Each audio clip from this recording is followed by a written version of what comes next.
थोड़ी और चर्चा कर लें इन चुनावों से, इन हादसों से उबर कर, थोड़ा बाहर निकल कर। करना भी चाहिए। हम लोगों को सिर्फ आदत पड़ गई है कि हम लोग शाह, मोदी और ऐसे तमाम लोगों के पीछे ही दौड़ते हैं जो लोग उगते सूरज कहे जा सकते हैं। उगते सूरज को सब सलाम करते हैं, लेकिन जिसके ऊपर ग्रहण लगा हो, जिसके ऊपर गर्दिश के तारे मंडरा रहे हों, वहां पर हम लोगों की नजर नहीं जाती। हमें आदत पड़ गई है चकाचौंध की ओर देखने का, लेकिन कभी कभी जिनके सितारे गर्दिश में हैं उन पर भी ये नज़र होनी चाहिए कि वे क्या कर रहे हैं, उनकी गतिविधियां क्या हैं। नमस्ते, अजय साहनी स्टार हूं, रियल रिपोर्टर न्यूज आपका पेज है। आप सबका स्वागत करता हूं। रियल रिपोर्टर न्यूज स्टार आपका यूट्यूब चैनल है, वहां भी आपका अभिनंदन करता हूं और बताने जा रहा हूं भारत जोड़ो यात्रा का क्या चल रहा है मामला। भारत जोड़ो यात्रा में राहुल गांधी जो 22 किलोमीटर रोज पैदल चलते हैं, वो और क्या क्या करते हैं, इन चीज़ों को जानना होगा। क्या उम्र है राहुल गांधी की, कितनी ऊर्जा है उनमें, ये सब कैसे आती है, कैसे मैनेज हो पाता है, सारी बातों पे जाएंगे। भारत जोड़ो यात्रा मध्य प्रदेश में है इस समय। 52 साल के राहुल रोज 22 से 24 किलोमीटर चलते हैं। उनके साथ 75 साल का एक जवान भी रोज कंधे से कंधा मिलाकर चलता है। 75 साल का जवान, वाह क्या शब्द है। न सिर्फ चलता है बल्कि उन सभी एक्टिविटीज में पार्टिसिपेट करता है जो राहुल करते हैं। यह शख्स है भारत जोड़ो यात्रा के संयोजक दिग्विजय सिंह, वही मध्य प्रदेश के दिग्विजय सिंह, दिग्गी राजा। जी हां, दरअसल हाल ही में कांग्रेस के सीनियर लीडर जयराम रमेश ने दिग्विजय सिंह को राहुल गांधी के साथ भारत जोड़ो यात्रा का सबसे युवा यात्री बताया था, जिसके बाद दैनिक भास्कर ने और उसके अलावा और कई मीडिया ने उनसे 75 की उम्र में युवाओं को चुनौती देने वाली एनर्जी का राज पूछा, तो वे चिरपरिचित अंदाज में बोले, पहले ₹1.25 का प्रसाद चढ़ाओ, गुरु बनाओ, फिर जवाब मिलेगा। हमने लाख कोशिश की, लेकिन हर बार दिग्विजय कोई शर्त रख देते। कुल मिलाकर हमें जवाब नहीं मिला। फिर हमने दिग्विजय की पत्नी अमृता सिंह की ओर रुख किया। दिग्गी राजा जितने कठिन हैं, अमृता उतनी ही सरल है। उन्होंने रिपोर्टर्स को तुरंत जवाब दे दिया। उन्होंने कहा, राजा साहब केवल एक टाइम अन्न खाते हैं, सुबह फल लेते हैं, शाम को खाना नहीं खाते। यही वो डाइट प्लान है जिससे वे फिट और ऊर्जा से लबरेज रहते हैं। क्या बात, वाह, जोरदार।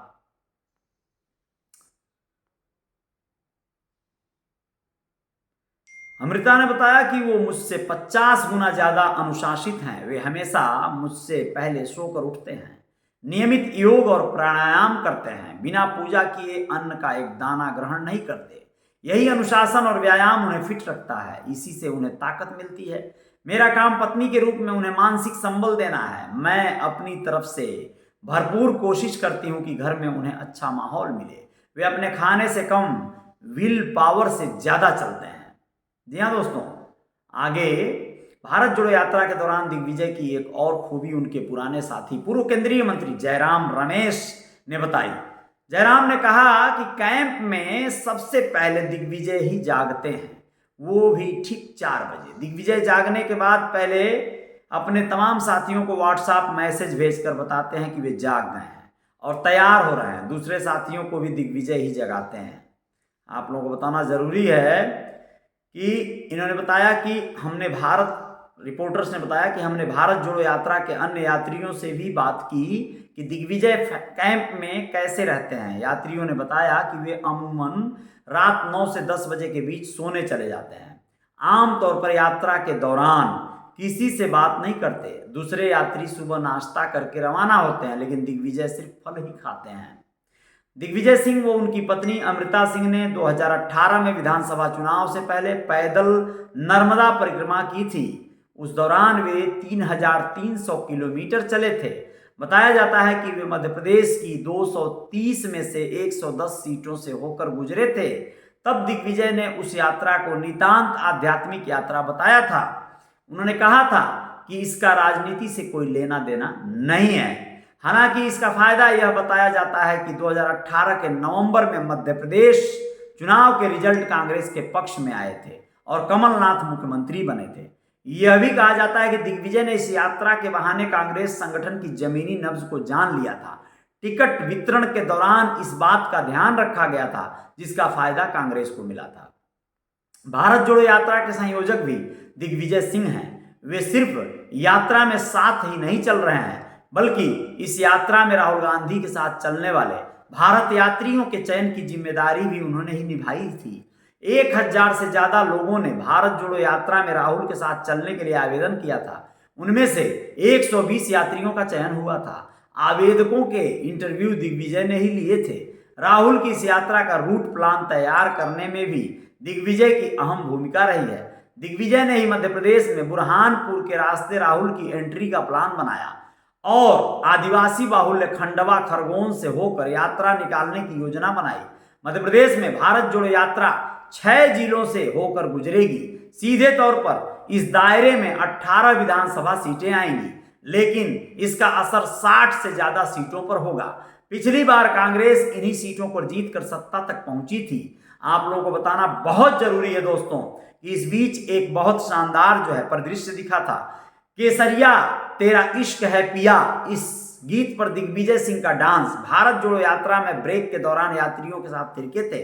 मध्य प्रदेश के पूर्व मुख्यमंत्री दिग्विजय सिंह के डांस का एक वीडियो सुर्खियों में है। इसमें वे भारत जोड़ो यात्रा के ब्रेक के दौरान ब्रह्मास्त्र मूवी के रोमांटिक गाने केसरिया तेरा इश्क है पिया पर डांस करते नजर आ रहे हैं। वे शोले मूवी के सॉन्ग ये दोस्ती हम नहीं तोड़ेंगे पर भी थिरके थे।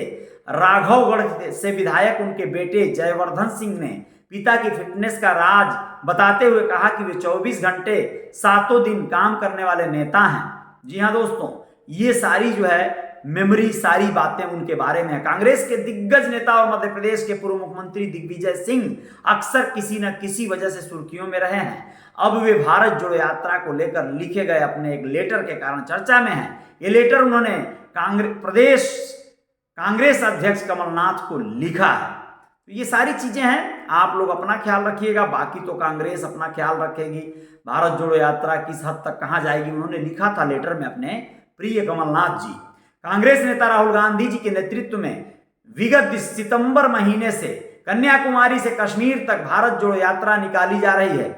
आगामी दिसंबर माह में यह यात्रा महाराष्ट्र से मध्य प्रदेश में प्रवेश करेगी। निमाड़ अंचल के बुरहानपुर से लेकर मालवा क्षेत्र के आगर मालवा जिले से होते हुए राजस्थान में प्रवेश करेगी।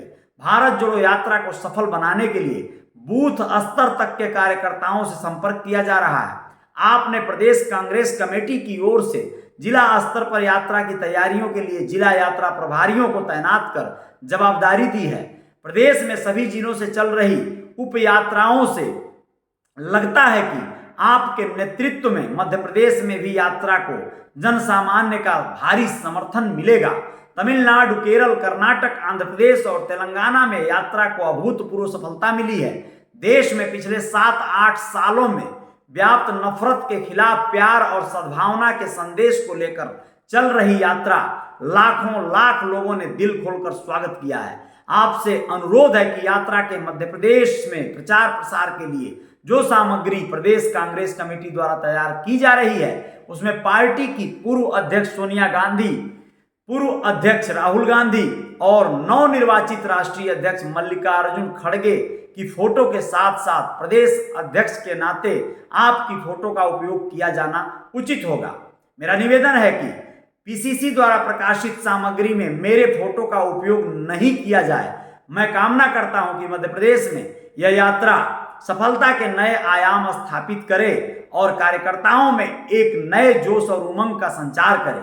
जहां कहीं भी मेरे सहयोग की आपको आवश्यकता हो, मैं सदैव आपके साथ हूं। मैं अपनी ओर से मध्य प्रदेश में यात्रा की सफलता के लिए शुभकामनाएं व्यक्त करता हूं। सादर आपका दिग्विजय सिंह, पूर्व मुख्यमंत्री। क्या बात है, क्या जोरदार बात है। लोग जहां पर अपने फोटो, अपने प्रचार, अपने प्रसार को लेकर कितना ज्यादा पैनिक रह रहे हैं, कितना ज्यादा अग्रेसिव रह रहे हैं, वहीं पर दिग्विजय सिंह जैसे कद्दावर नेता जिनके विरोधाभास को अक्सर विपक्षी नेता या पार्टियां हमेशा टारगेट करती रही हैं, लेकिन वो नेता, सोचिए दूसरा कोई होता तो पावर और लालसा, सत्ता, सुख भोगने के चक्कर में कब का दल बदल कर दिया होता। लेकिन नहीं, ऐसे नेता जो होते हैं ना, वो अपनी मर्यादा, अपना जीवन, वो एक अलग जीवन जीते हैं। लोग पूर्व मुख्यमंत्री रहे हैं, वहां के रजवाड़े से रहे हैं, ये बहुत बड़ी उनकी गरिमा है। दिग्विजय सिंह के इस लेटर पर भाजपा ने तंज कसा है। किसी के भी लेटर पे भाजपा तंज कस सकती है, उस लायक है भाजपा, कोई बात नहीं है, बहुत अच्छी बात है। चिकित्सा शिक्षा मंत्री विश्वास सारंग ने कहा है कि कांग्रेस के केंद्रीय नेतृत्व ने पहले ही स्थिति निश्चित कर दिया कि दिग्विजय सिंह का फोटो नहीं लग जाएगा। जहां जहां पैर पड़े संतन के तह तह बड्डाधार। यह तो निश्चित हो चुका है कि जहां दिग्विजय सिंह के पोस्टर लगेंगे वहां वोट कम हो जाएंगे। अब दिग्विजय सिंह अपनी फेम सेविंग के लिए ऐसी बातें कर रहे हैं, फेस सेविंग के लिए। अच्छा, एक तरफ राहुल गांधी कहते हैं कि मैं भारत जोड़ने के लिए यात्रा निकाल रहा हूं, लेकिन यह तो कांग्रेस को ही नहीं जोड़ पा रहे हैं। यह फोटो पॉलिटिक्स क्यों? गुटों में बंटी हुई कांग्रेस से कुछ और अपेक्षित नहीं है। कांग्रेस के नए अध्यक्ष मल्लिकार्जुन खड़गे ने दिग्विजय सिंह को टीम में 29 में नंबर पर रखा है। दिग्विजय सिंह से उम्र में कई साल छोटे नेताओं को ऊपर रखा गया है। ये सब बकवासें भाजपा या विपक्षी लोग कोई भी कर सकते हैं।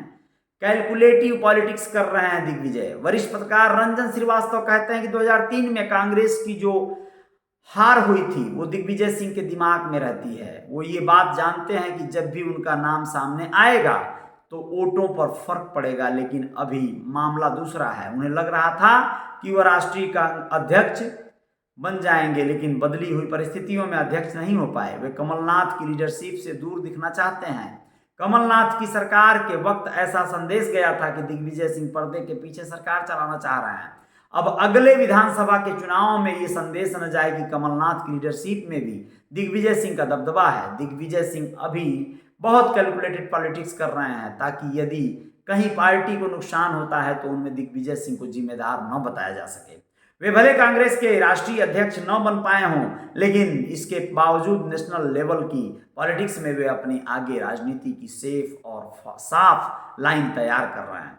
बहुत बहुत शुक्रिया, बहुत बहुत धन्यवाद आप सबको, जो है बहुत बहुत आभार। और दोस्तों, भगवान राम से भी राहुल गांधी की तुलना कांग्रेस एमएलए ने भारत जोड़ो यात्रा पर कहा। बोले राम जी का सबरी केवट प्रसंग जात पात मिटाने वाला। क्या बात है, बहुत बड़ी बात, बहुत बड़ी बात।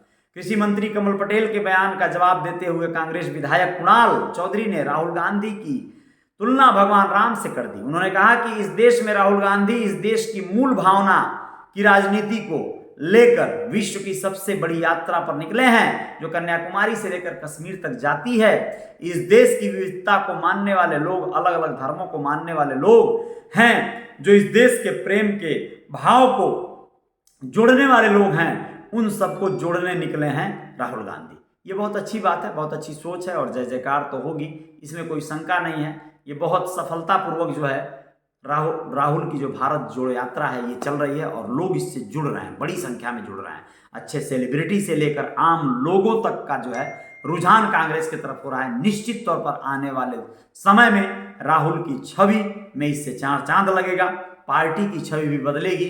देखिए, बदलाव संसार का नियम है। आज समय चल रहा है एक अलग तरह का, तो लोग उस बहाव में हैं। समय बदलेगा तो लोग जो है कहीं ना कहीं उस बहाव से दूर हो जाएंगे। नमस्कार, जय जयकार जारी रहेगी। आप लोग अपना ख्याल रखेंगे। जय हिंद, जय भारत।